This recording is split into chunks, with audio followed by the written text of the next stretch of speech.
Todo ano, um grande jogador se destaca no futebol brasileiro. A discussão para saber quem foi o destaque da temporada toma conta dos programas esportivos, premiações e, nas não menos importantes, rodas de amigos. Nesse vídeo, traremos os destaques do futebol brasileiro, ano após ano, começando pelo final da década de 50, no ano de 1959 até os dias atuais. 1959.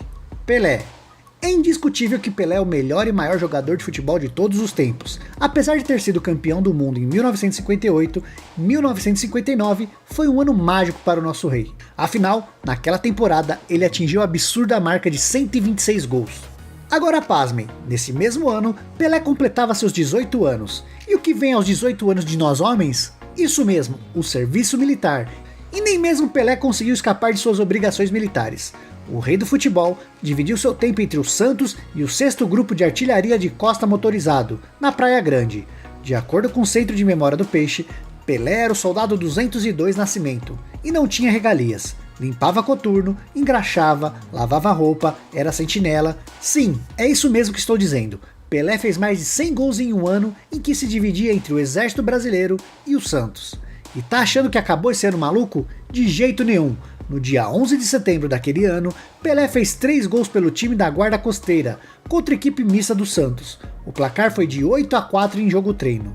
Por fim, no dia 2 de agosto daquele ano, o Rei Pelé marcava que ele mesmo considera como sendo o gol mais bonito de sua carreira. Foi na vitória do Peixe pelo placar de 4-0 diante do Juventus, na Rua Javari, em partida válida pelo Campeonato Paulista. 1960. Pelé. O Rei não fez mais de 100 gols nesse ano, mas anotou 73 e foi campeão do Campeonato Paulista quando os estaduais eram os campeonatos mais disputados do país. 1961. Pelé. Daquele ano em diante, o rei do futebol levaria sua equipe a conquistas fora das fronteiras estaduais.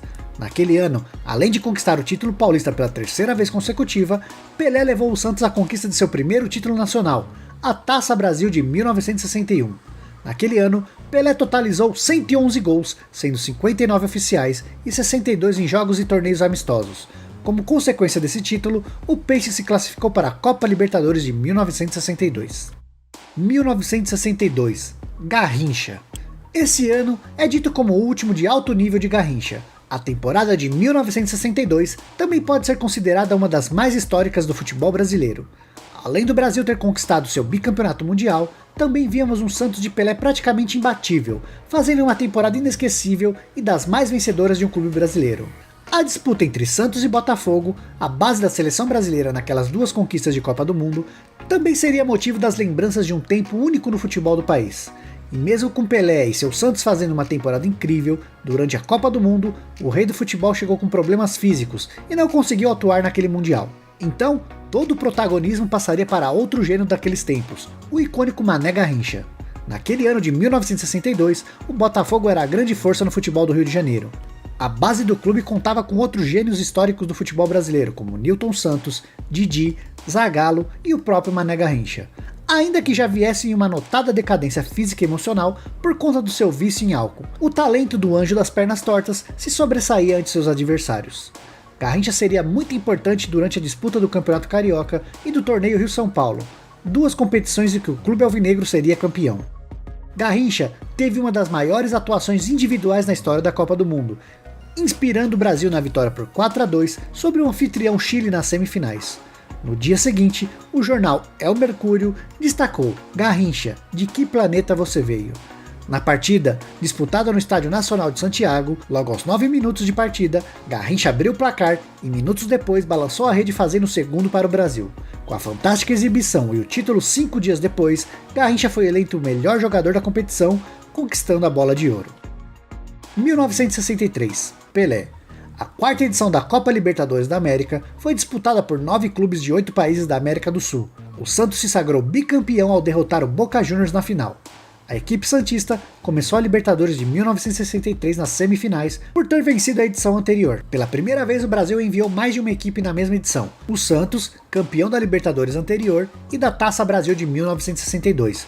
E o Botafogo, vice-campeão da Taça Brasil de 1962. Ser campeão da Libertadores fez o Santos disputar o Mundial de Clubes contra o Milan, um jogo histórico. Na partida, Pelé deu dribles desconcertantes, marcou gols e deu assistências. O Santos se sagrou campeão do mundo naquela ocasião, após perder por 4-2 na Itália na primeira partida, com 2 gols de Pelé, e ganhar por 4-2 no Maracanã, com um público de 132 mil pessoas assistindo aquela partida. Conforme o regulamento na época, como os 2 jogos terminaram com empate na somatória de gols, foi necessária uma terceira partida, vencida pelo Santos, também no Maracanã, com gol de Dalmo, de pênalti, para uma plateia de 120 mil pessoas. Naquele ano, Pelé anotou 74 gols. 1964, Pelé. Neste ano, Pelé conseguiu outro recorde pessoal. No dia 21 de novembro de 64, pouco mais de 9 mil pessoas foram à Vila Belmiro assistir o Santos enfrentar o Botafogo de Ribeirão Preto em partida válida pelo Campeonato Paulista. O que eles não sabiam é que presenciariam uma goleada de 11-0 do Peixe, com direito à atuação de gala de Pelé, que balançou as redes 8 vezes. Em 1964, foi no ano em que o Santos sagrou-se tetracampeão brasileiro. O Rei anotou 59 gols nesse ano, uma temporada fraca para os padrões de Pelé até então. 1965, Pelé. A temporada de 1965 também se revelaria uma temporada extraordinária para Pelé, que marcou 106 gols. Essa seria a sua terceira melhor temporada, ficando apenas atrás de 1959 e 1961. Neste ano, Pelé conquistou o pentacampeonato brasileiro pelo Santos. 1966, Tostão, maior artilheiro da história do Cruzeiro, ele também brilhou muito com a camisa da seleção. O craque marcou gols nos 2 jogos da decisão contra o Santos de Pelé, então pentacampeão brasileiro, além de bicampeão da Libertadores e Mundial. No Mineirão, o primeiro jogo terminou 6-2 para o Cruzeiro. O Clube Celeste ainda venceu a partida de volta por 3-2 no Pacaembu. 1967, Ademir da Guia. Filho do grande zagueiro Domingos da Guia, Ademir conquistou o Campeonato Brasileiro de 67 pelo Palmeiras, Taça Brasil e Torneio Roberto Gomes Pedrosa, com a segunda academia, que tinha como protagonistas também Leão, Eurico, Luiz Pereira, Alfredo, Zeca, Edu, Leivinha, César e Ney. Na carreira, o jogador alviverde fez 155 gols. 1968, Pelé. Naquele ano, a Rainha Elizabeth II veio ao Brasil assistir jogos do nosso rei, e foi agraciada com a honra de assistir o gol 900 do nosso craque. O Santos venceu novamente o Campeonato Paulista com 11 pontos de diferença sobre o vice-campeão Corinthians. O time também venceu a segunda edição do torneio Roberto Gomes Pedrosa. Pelé anotou 60 gols naquele ano. 1969, Pelé. O ano de 69 foi histórico para o Santos. Não por conta de títulos, pois o clube venceu apenas o Campeonato Paulista daquele ano. O ano foi histórico porque em uma de suas excursões pelo mundo, o time de Pelé foi capaz de parar 2 guerras. Além disso tudo, naquele ano, Pelé marcou 69 gols. 1970, Pelé. Pelé foi garçom, genial e líder pelo exemplo da conquista do tricampeonato de 1970. Camisa 10, fez 4 gols e deu 6 passes para outros na campanha do Brasil naquela Copa. Lances icônicos marcaram o rei nesse ano, como a impulsão absurda no gol de cabeça contra a Itália, a malandragem para chutar uma falta bem onde estava Jairzinho contra a Romênia, ou na cotovelada no zagueiro uruguaio que estava pronto para quebrá-lo. Ou ainda os 3 não gols mais bonitos do futebol, a cabeçada defendida pelo inglês Gordon Banks, o drible da vaca no goleiro Mazukiewicz, ou o chute de antes do meio campo para encobrir o goleiro tcheco Vitor. O Mundial daquele ano serviu para marcar a despedida de Pelé com a camisa da seleção brasileira. 1971, Dirceu Lopes, eleito o melhor meia dos campeonatos brasileiros de 70 e 71 pelo Cruzeiro, com 1,62 de altura, era rápido e habilidoso, anotou 22 gols naquele ano. Dirceu Lopes era o nome certo para a Copa do Mundo de 70 no México, mas foi cortado pelo técnico Zagallo, que alegou já ter muitos jogadores para aquela sua posição. 1972, Ademir da Guia. Em 72, Ademir da Guia venceu o Campeonato Paulista e o Campeonato Brasileiro como protagonista. Cada vez se tornava mais e mais ídolo do Palmeiras, sendo lembrado até hoje como um dos maiores da história do clube. 1973, Luiz Pereira. O maior zagueiro artilheiro da história do Palmeiras, ele ajudou o maior campeão do Brasil a conquistar 3 títulos nacionais, 69, 72 e 73. Em sua passagem pelo Alviverde, marcou 36 gols. 1974, Roberto Dinamite. Uma das lendas do clube vascaíno, Roberto Dinamite, com apenas 20 anos, foi o protagonista do Vasco na conquista do Brasileiro daquele ano em cima do Cruzeiro. Ao todo naquela temporada, ele marcou 33 gols em 46 jogos. 1975, Falcão. Tecnicamente era um meia-direita, mas jogava avançado e rapidamente destacou-se pela grande quantidade de gols que marcava. Naquele ano, ele comandou o Inter nas conquistas do Campeonato Gaúcho e também do Brasileirão. 1976, Palhinha. Palhinha fez 13 gols em 11 jogos, ajudando o Cruzeiro na conquista de sua primeira Libertadores da América. Foram 2 jogos finais contra o River Plate. A Raposa ganhou na ida por 4-1 com um gol de Nelinho e Palhinha, e 2 de Valdo. Já na volta, o clube argentino venceu por 2-1. Como na época o saldo de gols não valia nada, foi marcada uma terceira partida em campo neutro. Foi escolhida a cidade de Santiago, no Chile, para o jogo decisivo, e o Cruzeiro ergueu a taça da Libertadores após vencer por 3-2. Ao todo, no ano, Palhinha fez 19 gols em 28 partidas. 1977, Reinaldo. Reinaldo foi o artilheiro com a melhor média de gols em um único campeonato brasileiro, 28 gols em 18 partidas, média de 1,55 por jogo. No total daquela temporada, ele marcou 42 gols em 48 jogos. 1978, Falcão. Nesse ano, ele conquistou novamente o Campeonato Gaúcho e continuava em ótima forma. Todos esperavam sua convocação para a Copa do Mundo, o que acabou não acontecendo para a surpresa de todos. Cláudio Coutinho preferiu levar o Valente Batista e o xerifão Chicão, deixando assim de fora o raro Falcão daquela convocação. 1979, Falcão. Jogador sozinho não ganha campeonato, mas o Falcão de 79 seria vice. A icônica frase foi proferida por Luiz Fernando Veríssimo, frase perfeita que ilustrou o perfeito ano do jogador. 1980, Zico. Em 80, o Galinha ajudou o Flamengo a conquistar o Campeonato Brasileiro daquele ano, marcando 35 gols em 42 jogos e dando também 9 assistências. 1981, Zico. O Flamengo conquistaria seu primeiro título da Libertadores naquele ano, superando o Cobreloa do Chile, em um jogo de desempate no Estádio Centenário no Uruguai. O Flamengo venceu por 2-0 com gols de Zico.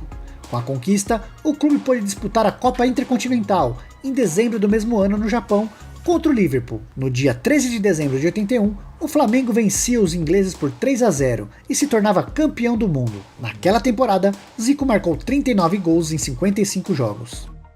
1982, Zico. Zico vencia mais um campeonato brasileiro, se colocando de vez entre um dos maiores jogadores de futebol da história do Brasil. Uma temporada muito goleadora que empurrou um Flamengo histórico a conquistas. Fez 46 gols em 50 jogos. 1983, Renato Gaúcho. Renato pelo Grêmio venceu a Libertadores e o Mundial de Clubes, ambos em 83, se consolidando como um dos maiores ídolos do tricolor gaúcho na decisão do Intercontinental. Renato fez os 2 gols da vitória gremista por 2-1 sobre o Hamburgo da Alemanha. O atacante foi escolhido o melhor jogador da final. Naquele ano, ele marcou 14 gols em 37 jogos. 1984, Romerito. Romerito é considerado um dos maiores ídolos da história do Fluminense, tendo sido autor do gol do título do Campeonato Brasileiro de 84 sobre o Vasco. E no Paraguai, sua terra natal, vários afirmam ser o maior jogador paraguaio da história. 1985, Rafael Camarota. Rafael Camarota é um dos principais símbolos do Curitiba, campeão brasileiro daquele ano. Na época de goleiro, ele chamava a atenção pela segurança, pela valentia e pelos milagres. Foi um dos líderes da campanha vitoriosa do Curitiba naquele ano. 1986, Careca. Careca liderou o São Paulo na conquista do Brasileiro, batendo seu antigo clube, o Guarani, na final. Ele marcou o gol que levou a decisão para a disputa de penalidades. Com 25 gols, foi artilheiro e eleito o melhor jogador do campeonato. Além disso, ajudou o tricolor a vencer o Paulista daquele mesmo ano. Já era muito conhecido no Brasil, mas foi durante a Copa do Mundo de 86 no México que Careca realmente se estabeleceu no futebol mundial. Ele terminou o torneio durante o qual o Brasil foi eliminado pela França nas quartas de final com 5 gols, colocando-o em segundo no ranking da chuteira de ouro, atrás apenas de Gary Lineker da Inglaterra com 6. Ao todo naquele ano, fez 32 gols em 43 jogos. 1987, Renato Gaúcho. Renato acertou sua ida para o Flamengo em 87, onde veio a formar uma grande dupla de ataque com Bebeto. Renato ganhou a simpatia da torcida rubro-negra após marcar contra o Atlético Mineiro no Mineirão, o gol que garantiu a classificação para a final da Copa União, um dos módulos do Campeonato Brasileiro daquele ano, contra o Internacional. Renato foi eleito o melhor jogador do Brasileirão daquele ano, recebendo a bola de ouro da revista Placar. 1988, Bobô. Bobô foi o grande nome do Bahia campeão brasileiro daquele ano, autor de 2 gols na final, um dos principais responsáveis pelo título brasileiro de 88. Ele é um dos maiores ídolos da história do Bahia, naquele ano fez 7 gols em 24 partidas. 1989, Bebeto. Apesar da controversa transferência, Bebeto se saiu bem no novo clube. Recém-chegado no Vasco, o elenco cruzmaltino conseguiu quebrar 15 anos de jejum e faturou o segundo título brasileiro da história do clube. Bebeto participou ativamente da conquista daquele time repleto de garotos que receberam o nome de Sele Vasco, com 25 gols em 38 jogos naquele ano. 1990. Craque Neto! A temporada de 1990 está marcada na história do Sport Clube Corinthians Paulista. Naquele ano, o Timão conquistou seu primeiro título do Campeonato Brasileiro e grande parte da torcida atribui o feito a Neto, e praticamente levou aquele time nas costas. Naquele ano, ele marcou 20 gols em 51 jogos. 1991. Mauro Silva. Mauro Silva foi fundamental na campanha histórica do Bragantino naquele ano. Vice-campeão brasileiro contra o poderoso São Paulo de Tele Santana. O volante jogou tanto naquela temporada que foi eleito bola de ouro pela revista Placar. 3 anos depois, ele viria a se tornar campeão do mundo com o Brasil nos Estados Unidos. 1992. Raí. O São Paulo começou a década de 90 com a cabeça um pouco atordoada. A equipe havia perdido 2 campeonatos brasileiros seguidos, em 89 e 90, ambos em casa para Vasco e Corinthians. A torcida começava a desconfiar daquele time que chegava e não levava nada. Porém, em 91, o time enterrou de vez a desconfiança do público e da imprensa e levou 2 canecos, Paulista e Brasileiro. Em 92, vieram Libertadores, Paulista e Mundial. Naquele ano, a atuação de Raí foi de impressionar, com direito a 2 gols contra o Barcelona na final do Mundial, sendo um deles um golaço inesquecível de falta, no contrapé do goleiro. O meia tricolor naquele ano anotou 31 gols em 65 jogos. 1993. Raí. Um ano após bater o Barcelona de Guardiola, Laudrup e Stoichkov, o tricolor paulista retornou ao Japão para vencer o Milan de Maldini, Baresi, Donadoni e companhia. Antes disso, porém, teve que vencer mais uma vez a Libertadores. Raí estava jogando tanto que foi contratado pelo Paris Saint-Germain, e sua despedida foi um show particular. Ele participou de todos os gols na vitória por 6-1 contra o rival Santos, no estádio do Morumbi pelo Campeonato Paulista. Naquela temporada, Raí participou de 38 jogos e marcou 23 gols. 1994. Rivaldo. Rivaldo chegou por empréstimo ao Corinthians. Sem conseguir jogar muito bem por lá, o Palmeiras logo agiu e trouxe o meia para a disputa do Brasileirão de 94. Contratação essa que deu muito certo, pois na final do torneio foi justamente contra o rival e nos 2 jogos decisivos, Rivaldo teve atuações de gala, marcando 3 vezes e garantindo o título. Neste ano, ele marcou 15 gols em 33 jogos. 1995. Giovani. Giovani foi um meteoro no futebol brasileiro. Praticamente surgiu naquele ano, levando o Santos à final do Campeonato Brasileiro. Vestindo a camisa 10 eternizada pelo Rei Pelé, após excelente paulista, quando já era o destaque do Peixe, o Messias faria muito mais no Brasileiro daquele ano. Na ocasião, ele só foi derrotado na final para o Botafogo de Túlio Maravilha e companhia, mas seria sem dúvida o grande destaque da competição com partidas, gols e jogadas inesquecíveis. 1996. Djalminha. Em 95, Djalminha foi contratada pela multinacional Parmalat para jogar no Palmeiras. Ganhou reconhecimento por brilhar ao armar jogadas com uma qualidade ímpar, roubando a senha em meio a um elenco que à época repleto de grandes jogadores como Cafu, Júnior, Flávio Conceição, Rivaldo, Miller e Luizão. Com esse timaço, o Palmeiras venceu o Campeonato Paulista de 96, quando seu ataque atingiu a histórica marca de 102 gols anotados. O meia marcou 33 gols em 55 jogos. 1997. Edmundo. Naquele ano, Edmundo foi o melhor jogador do mundo. Porém, como a FIFA só tem olhos para a Europa, não enxergou o óbvio. O Vasco, tricampeão brasileiro daquele ano, era comandado por seu camisa 10. Autor de 43 gols em 51 jogos, Edmundo estraçalhava os adversários. 1998. Edilson.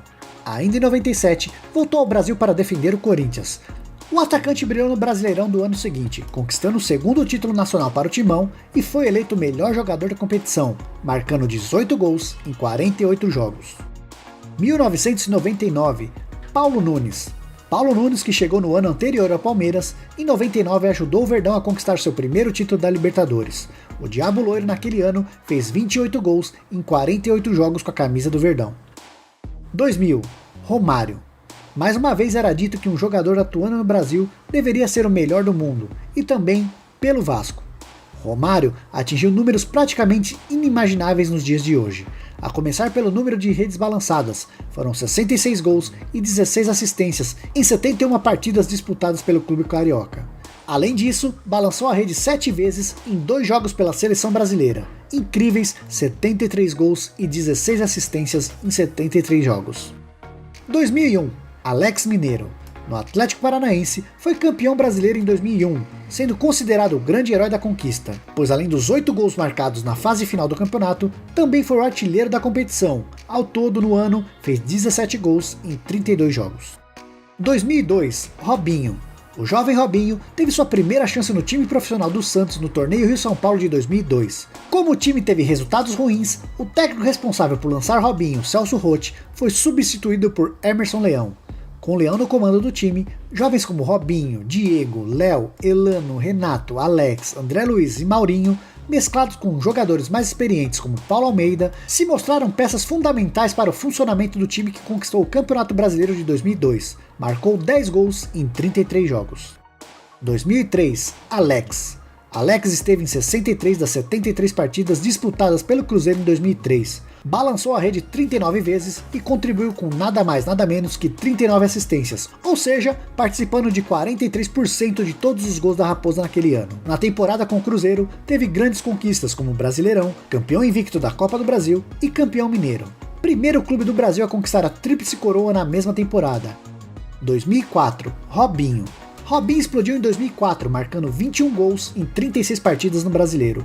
Robinho também ajudou o Santos a chegar à final da Taça Libertadores de 2003, perdendo para o Boca Juniors na final. 2005, Rogério Ceni.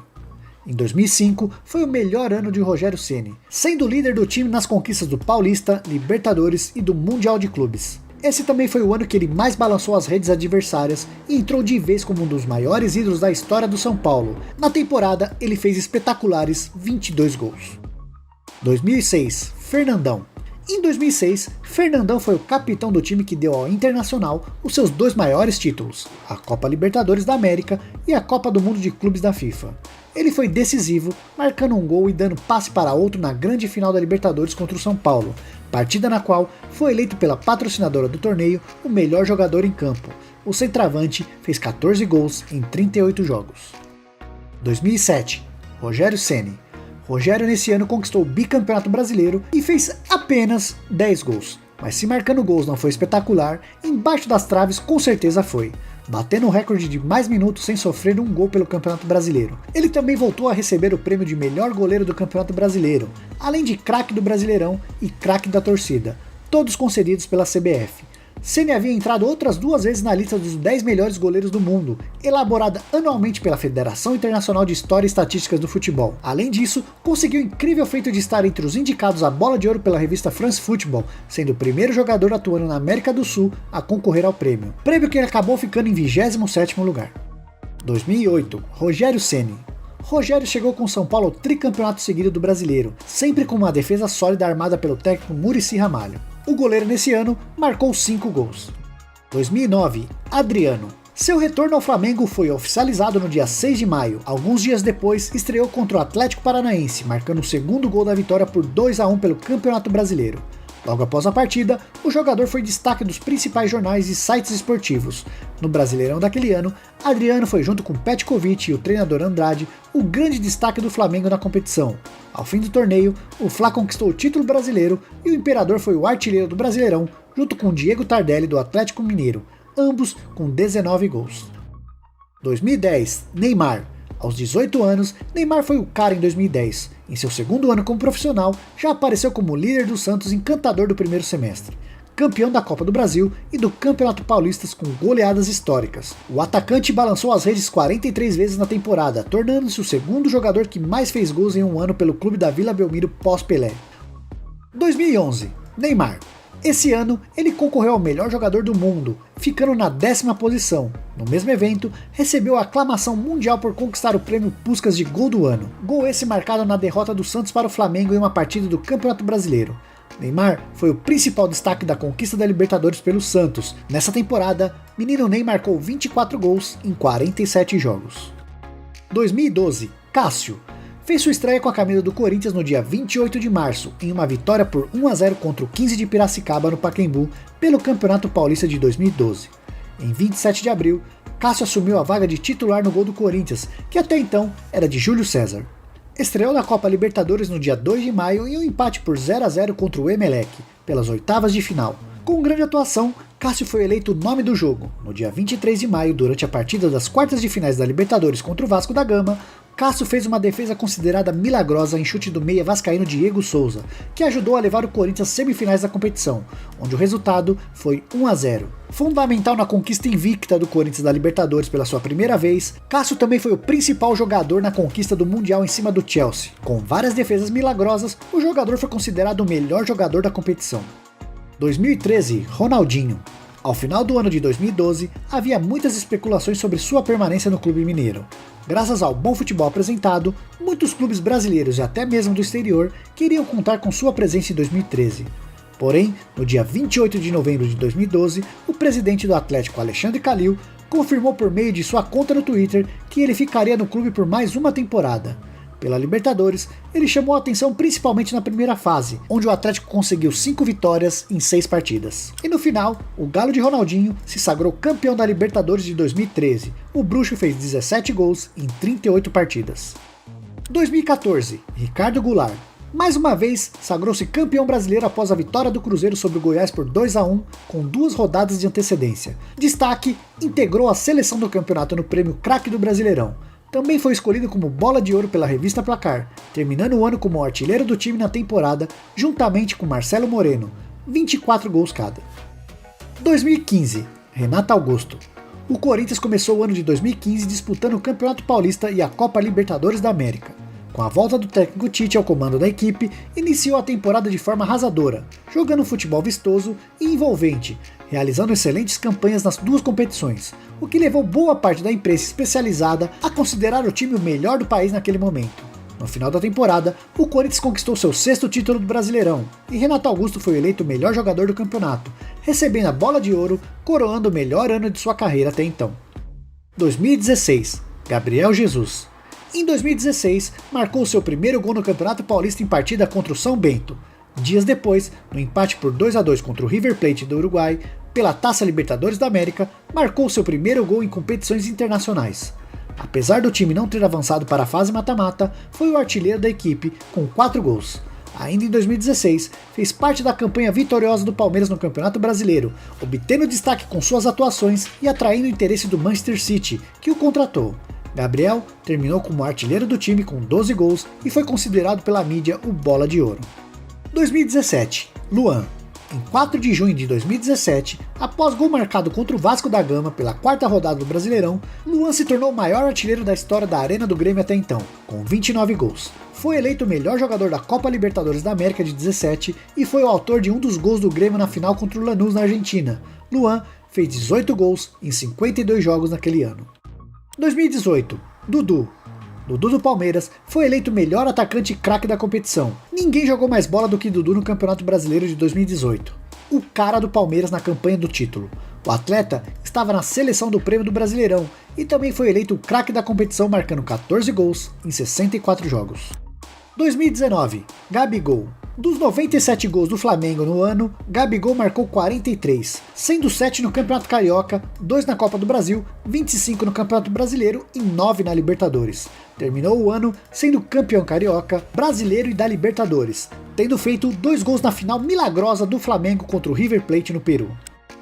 2020, Gustavo Gomes. Desde que chegou ao Palmeiras, indiscutivelmente Gustavo Gomes é um dos destaques da equipe. Muitos já dizem que Gustavo Gomes já superou Gamarra, seu compatriota paraguaio. Ótimo zagueiro, também marca muitos gols. 2021, Rafael Veiga. Veiga foi o grande destaque do Palmeiras nas recentes campanhas vitoriosas do time. Suas grandes atuações fizeram com que os torcedores e jornalistas pedissem uma chance do meia na seleção brasileira, mas Tite cagou para todo mundo e nem sequer o testou em amistosos. 2022, Pedro. Flamengo chega a outra final de Libertadores e Copa do Brasil, com Pedro sendo um dos seus principais nomes. Após a chegada do técnico Dorival Júnior, o centroavante desencantou. O cara tá tão iluminado que em sua primeira convocação, em seu primeiro jogo, deixou o dele também, praticamente carimbando seu passaporte para a Copa do Mundo. E aí, quem vocês acham que vão ser os destaques nos próximos anos do Brasileirão? Tem algum palpite? Se você gostou desse tipo de conteúdo, deixa o like, faça o cucucô, curta, comente e compartilhe esse vídeo, ajuda pra caramba. Até o próximo, fui!